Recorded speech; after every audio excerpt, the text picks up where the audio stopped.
Yes, sir. You already know what it is, man. We are back here to serve some more game on the ground from Hungry Hounds. Just got the pound and are ready for the next round. So with that being said, make sure y'all grab your snacks, your drinks, your weed, whatever the case may be, because we finna jump right into this episode. Now, I had planned to look at another video, but I was skimming through it to see if it would be worth reacting to, and it really wasn't. Not for like reaction content. It's more so something that you would just go watch and listen to on your own.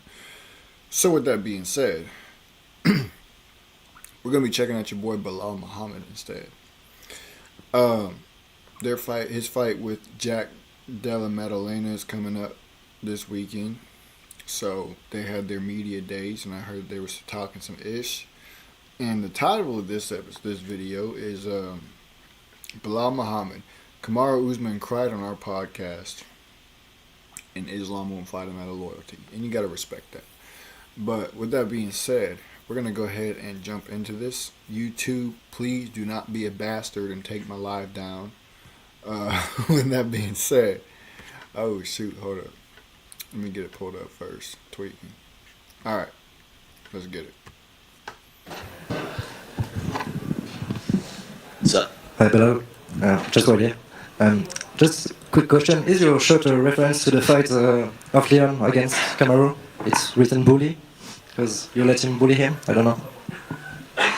It wasn't, but now it is, right? Yeah, my nickname's Bully B. I do see myself as a bully. I bully all these guys in the cage, so we're gonna keep doing it. And more seriously, have you something in mind for Saturday night? Like a clear way to win? Like something precise? Yeah, I'm gonna knock him out. I'm gonna go in there. I'm gonna show that I'm the best boxer in the welterweight division. So he looked like Fousey with a Zerka outfit on. I'm the best fighter in the welterweight division, and I'm gonna show my dominance again. You think your boxing is underrated today? 100%. I think everything about me is underrated. People go in there and they assume stuff, but when they get into the cage with me, then they realize what it is. They realize what these hands do. They realize what the pressure does, and it breaks everybody. Thank you very much for that. Well, over here, other side, right here.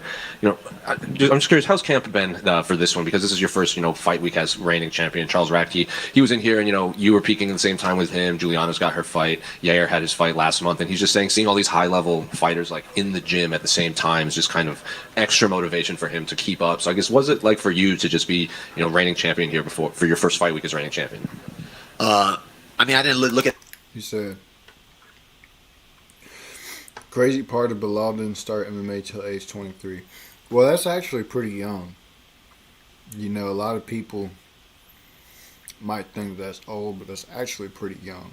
Now, if you started fighting in MMA and whatnot in like your 30s, like your late 20s, like 28, 29 years old, into your 30s, that's pretty old to start fighting in MMA.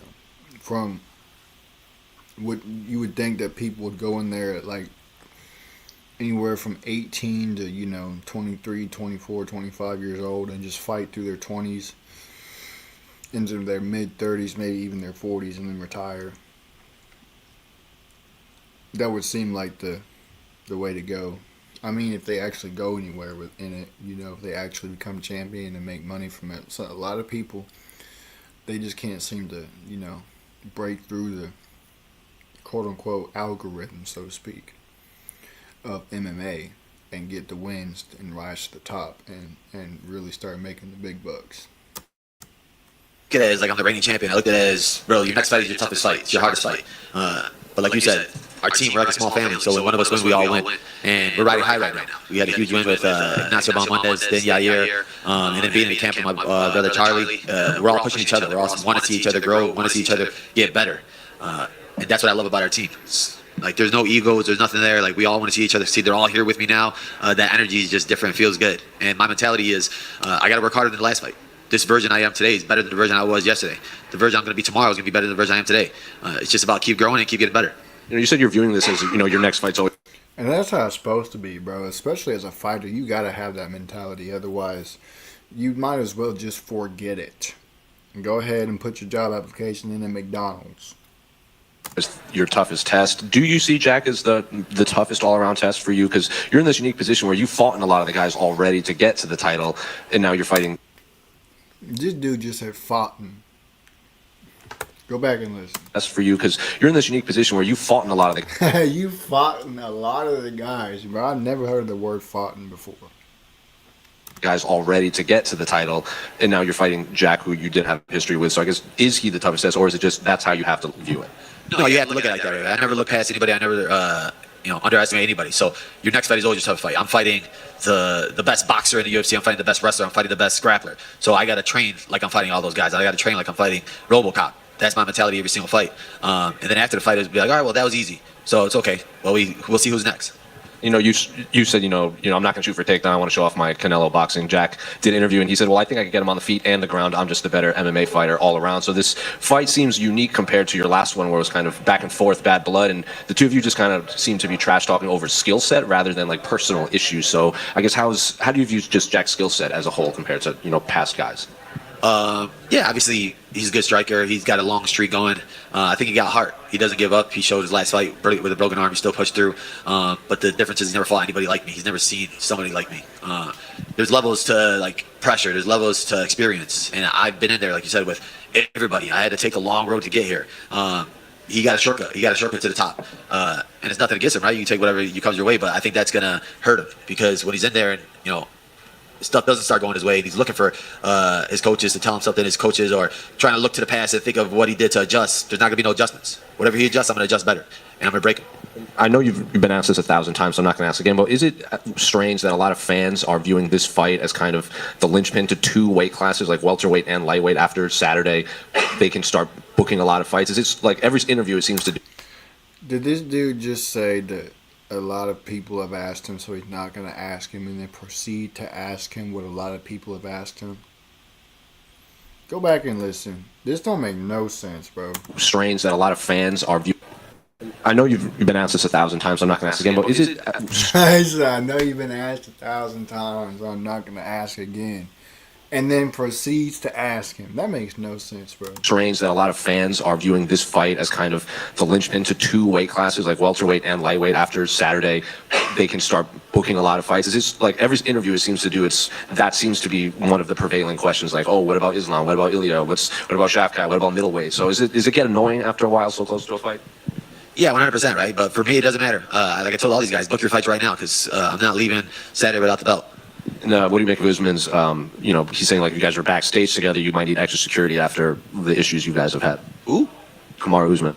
The former champion on a 3-fight losing streak, I would have to be afraid of that guy with no knees and no cartilage and a big head. Nah, man, I think I'll be fine. And what have you made of Ian? We saw you in... He pulled an Eminem. He said, who? That's crazy. That's disrespectful. But in Belal's situation, I mean, he's right. Dude's on a 3-fight losing streak. He's not the champion no more. He needs to drop his ego. Ian's son have a little, fun thing where he interviewed you. And what do you make of Ian's, weighing in as the backup in a possible next opponent? I mean, I think he's doing all the right stuff, right? He took that short notice fight against a guy with a lot of hype. He won convincingly. I think for him to step up as a backup 2 weeks later, he's especially in a division where if Shafkat's hurt, there's not a clear number 1 contender, and the last guy in the room is going to get the call. So I think he's doing the right stuff. I think you better hope that Jack shows up, because if he does have to step in at short notice, it's going to be a bad night. But we've recently seen pictures of Hunter Campbell over in Dag. I don't think that Ian Gary would win against him at all. Not at all. I would hope not. But the only thing that Ian Gary is good at doing is being a father. That's it. Which is good, because every child needs a good father. But everything else, bro, I hope if he ever fights Belal, he gets knocked out or submitted. Pakistan talking to Islam, Habib in Dubai and stuff. And it seems like the vibe is they're waiting to see if you win or lose, right, if he moves up or doesn't. Is there a chance that they made a decision to move up and challenge you without speaking to you internally? I know you guys are friends and stuff. No, I don't think they would do that. Like I talk to Habib all the time. He even messaged me the other day. So like I said, some guys are so big about loyalty, and I'm the same way. What's the issue with you and Craig Jones going on at the moment? It seems to be a bit of back and forth online. He's talking, right? He's a character. It's always fun again. I love guys when there's a little bit of trash talk, right? When there's a little bit of build-up. Jack's not a really big talker, so let's put Craig in the press conference. I'm sure he would love to do that, brother. You said what? Jack's not a really big talker, so let's put Craig in the press conference. I'm sure he would love to do that. And then lastly, I just saw a video online. Colby Covington hid your food at the PI. I don't know if you're aware of that or if you even care, but curious what you think about Colby still throwing shots at you at this point. He hit my food. I'm not even in Vegas. That's how much of a moron he is. I don't know what he's doing. These guys are like YouTubers now. Kamar's a podcaster. Kobe's a YouTuber. They need to do a podcast together. The Biggest Losers. And last one, speaking. That boy still don't like. What nobody, I don't think any UFC fighter likes Colby Covington, bro. I don't think there's any UFC fighter that likes Colby Covington at all. That's crazy. Speaking of that podcast, do you think there's a reason they haven't put it out yet? Or do you think they may be holding it in case he gets a title shot? Or is there a reason why? Did he come off worse, is basically what I'm asking. No, I mean, if you're a grown man and you start crying on a podcast, and it's your podcast, and you start tearing up, why would you want to put it out there? Unless there's like a really good editor that's going to try to clear it up. I don't think they got that much money. Well, right here.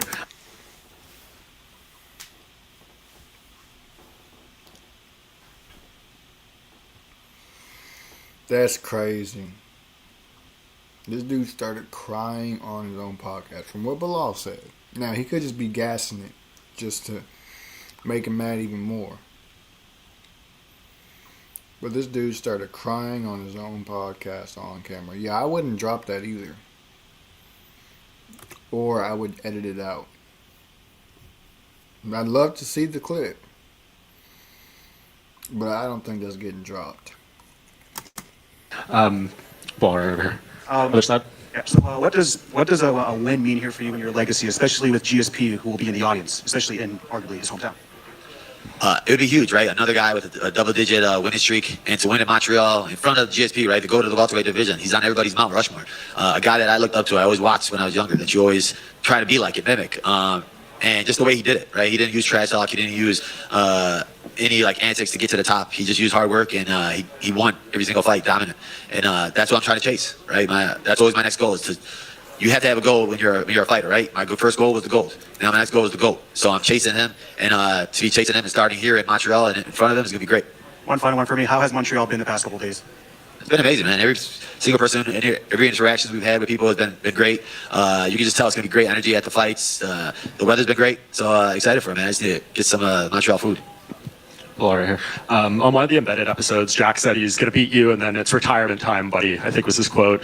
For him to kind of, it's one thing to want to win the fight, all that, but for him to, I guess, have flashes of saying he wants to end your career, does that add anything extra for you? No, I just think he's not really good at trash talk, so he's like trying to get like phrases and stuff from like Craig Jones or something like that. But I'm not even close to being at the end. And if he thinks it's going to be that, it's going to be a long night for him. I think I'm going to go in there, I'm going to break him. And for him to just keep adding these little words, these little phrases, right? He's gonna, I'm gonna save the division. I'm gonna save this. I'm gonna do that. I just can't wait for him to eat his words and eat these fists. And when he says, or I know you had said before the last fight, and I think it was a little bit taken out of context, the idea of maybe if you didn't beat Leon, that would have been the end for you. Do you think that's maybe in people's heads still somewhere, thinking like, once Belal loses, he's gonna move on? No, it's not. We're not gonna lose. We're gonna continue winning. Like I said, I'm here to build the biggest and best legacy the world has ever seen. And I started young. I started late, right? I started at 23 years old. My body feels good. This is the strongest I ever felt, the best. He say he started late at 23 years old, but bro, I don't think that's late. I don't think that's late. Now, if you're talking in terms of like having a long career in the UFC, that might be a little bit late. But like age-wise, bro, performance-wise, that is not late. I ever felt. Maybe I'm the one that's tripping. Who knows? We still got 10 more years in us. So when Jack gets to, 38? Then maybe I'll give another rematch. And I know it taken you a while to get to the spot, and I'm sure you probably wish this was your second or third title defense before the injury happened. So like when you get through this fight the way you want to, are you wanting to make a quick turnaround and maybe defend the belt again 1 or 2 times this year? Yeah, 100%. Like I love to stay active. I love to push it. And like I said, we're a small team. So right after this fight, we're back in camp. Nacho's fighting Fiziev. So I got to get back to work. So I got to make quick light work with Jack and come out uninjured and then start throwing kicks at Nacho. What have you heard about where Shavkat is at right now? Because we haven't heard too much about his health. He's not, I don't think, going to be here this week. Do you feel like he's going to be healthy enough to fight on your timeline after this? Or are you maybe going to look at Brady or Buckley if he wins or one of those guys? Yeah, no, I mean, I haven't heard anything. I haven't been looking for anything. I just been like fully concentrated. My target's on Jack. After I beat Jack, finish Jack, then I can start looking at these next guys. But my mindset, we're locked in right now. Belal, right here. Right here, brother. One here. Yeah. That's a fact. International leaders. I know you mentioned them yesterday. I refer the international leaders. Usually a rock star, when they get on stage, they get to introduce their crew. Could you tell us, because they've been with you forever, what these gentlemen do for you and who they are? Oh, I appreciate you, brother. Yeah, obviously head coach, that's the man at the helm, Mike Valley. I think the best coach in the world that doesn't get the credit that That's an interesting question. I've never heard anybody ask a fighter. Tell them about the people that are behind the scenes helping them work and get better. he deserves. He got 2 world champions, and we're just a small gym in Chicago. We're the only gym in the world with 2 world champions. That's my brother right there, Lewis Taylor. Been with me since the beginning, since high school. I want to be a fighter.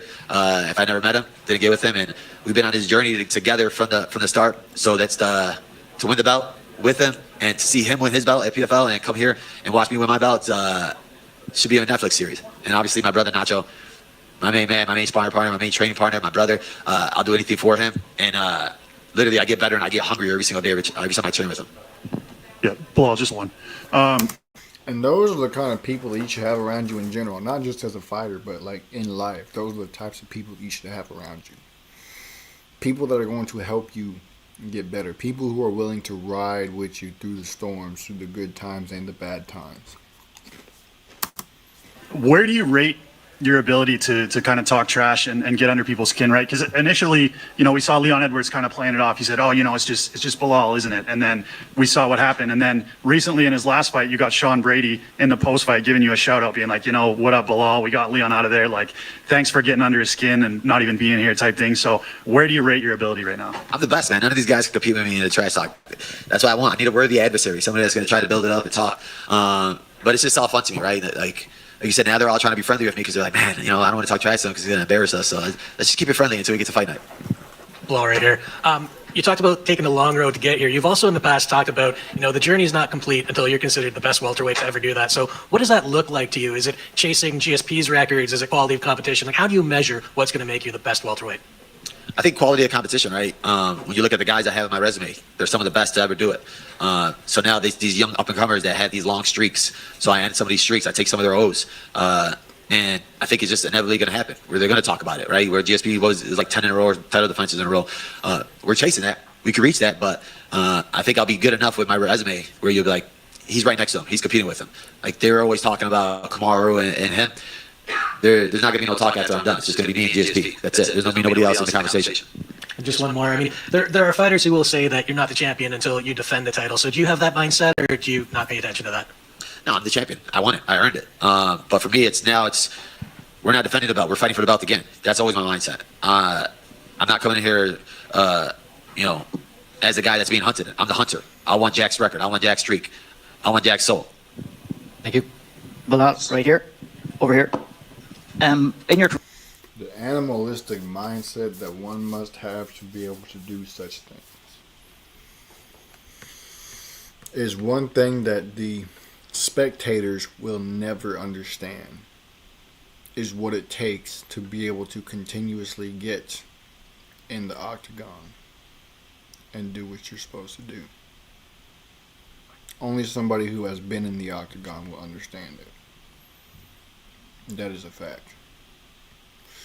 So with that being said, man, I appreciate y'all for tapping in. This has been a shorter episode, but it is what it is. Doesn't bother me none. With that being said, make sure y'all share with y'all friends, y'all families, mummies, and aunties, and grannies, and everybody else that y'all know. I'm going to let Rev take it from here. You're really serious and you're looking for a Christ man, the one who anointed with the Lord, with the Spirit of the Lord, to do his will. I'm that nigga. Motherfucker, because it's my world, and every motherfucking thing in it. That including your asshole, too. What if God send the devil in the name of Jesus by the power of the Holy Spirit? Then motherfucker, you fucked up, huh? You fucked up, huh? You know your ass is doomed. What you got to speak? If you don't know shit to speaking on this topic I'm bringing up, shut your goddamn ass up. What do you say, Gerard, you ignorant slut? I don't think I'm God. I ain't say I think I believe. I know, and if you study the words, you study my book, you will know I'm me too. You didn't create the heaven and the earth, baby. But I did. I'm that motherfucker. You know me, don't you? Hell no, I don't want you. You don't know me? That's shame on your goddamn ass then. Shit, I'm the motherfucker. Give a fuck what you believe in. Believe in you some goddamn Ku Klux Klans members, don't you? And house nigga, bitch-made ass, nincome fucking poops, monkey-minded, Afrocentric motherfuckers. You wanna call me and tell me your opinion?